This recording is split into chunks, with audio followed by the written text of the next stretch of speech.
హెచ్చరిక. దీంట్లో నీ చుట్టూ ఉన్న వాళ్ళ వల్లే నీకు సమస్య వస్తుందని హెచ్చరిస్తూ రాసుంది. విచిత్రంగా ఉంది. నీ వల్లే అందరికి సమస్యలు వస్తాయి కానీ వేరే వాళ్ళ వల్ల కూడా నీకు సమస్యలు వస్తాయా? ఏంటి బ్రో అలా అంటావు? మరి నువ్వు నా డబ్బులు తీసుకుని ఊరంతా తిప్పి నన్ను ముప్పతిప్పలు పెట్టి 3 చెరువుల నీళ్లు తాగించావు. అది అప్పుడు బ్రో, ఇప్పుడు కాదు. నా బిజినెస్ పాడైపోవాలని ఎవరో ఇలా ప్లాన్ చేశారు. నాకు రాత్రంతా నిద్ర పట్టలేదు. నా దగ్గర అప్పు చేసినట్టు ఇంకెవరి దగ్గరైనా అప్పు చేసావా? లేదు బ్రో. మరి ఇంకా సమస్య ఏంటి?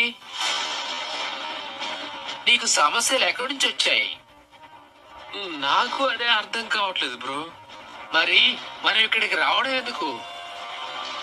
నేను ఆన్లైన్ లో చూశాను, ఈ జ్యోతిష్యుడు చాలా పవర్ఫుల్ అని విన్నాను.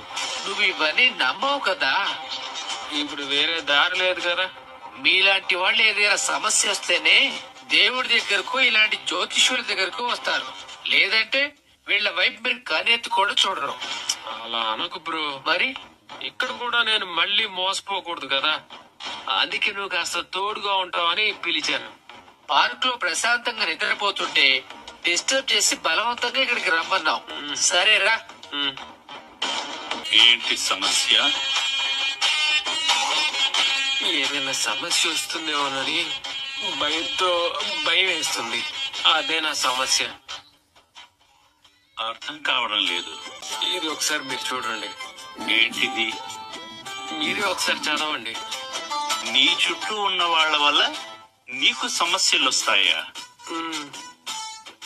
నువ్వే అప్పులు తప్పులు చేసేవాళ్ళే ఉన్నావే.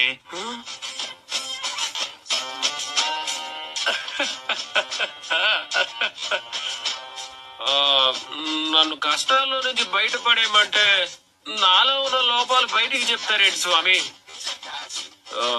ఇప్పుడు నాకు రాబోయే సమస్య గురించి, దానికి పరిష్కారం గురించి చెప్పండి. త్వరలో నీకు పెద్ద ఆపద రాబోతోంది.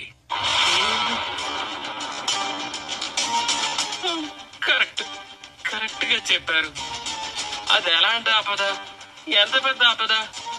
చెప్పండి స్వామి, ప్లీజ్ చెప్పండి స్వామి. నువ్వు చాలా భయం స్వభావం కలవాడివి.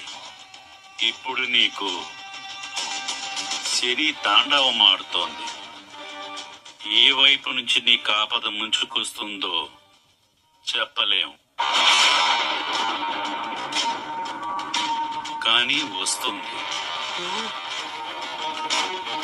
నీకు రాబోతున్న సమస్య నుంచి నిన్ను నువ్వు కాపాడుకోవడానికి నీకొక కవచం కావాలి.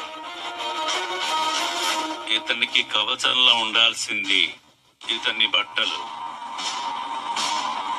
నువ్వు వేసుకునే బట్టలు నీకు కవచంలా పని చేయబోతున్నాయి. అదే నేను నీకు చెప్పే పరిహారం. అయితే నేను ఏ రంగు బట్టలు వేసుకోవాలి? సోమవారం పసుపచ్చ రంగు, శుక్రవారం నీలి రంగు. చెప్పినట్టు నువ్వు ఈ రంగులతో బట్టలు ధరించావంటే నీ సమస్యలన్నీ తొలగిపోతాయి. మీరేం చెప్తున్నారో నాకు అసలు అర్థం కావట్లేదు స్వామి. నేను ఇలా రంగుల బట్టలు వేసుకుంటే ఇంట్లో వాళ్ళు నన్ను పిచ్చోడిని చూసినట్టు చూస్తారేమో. ఇలా చేస్తే సమస్య తీరిపోతుందంటారా?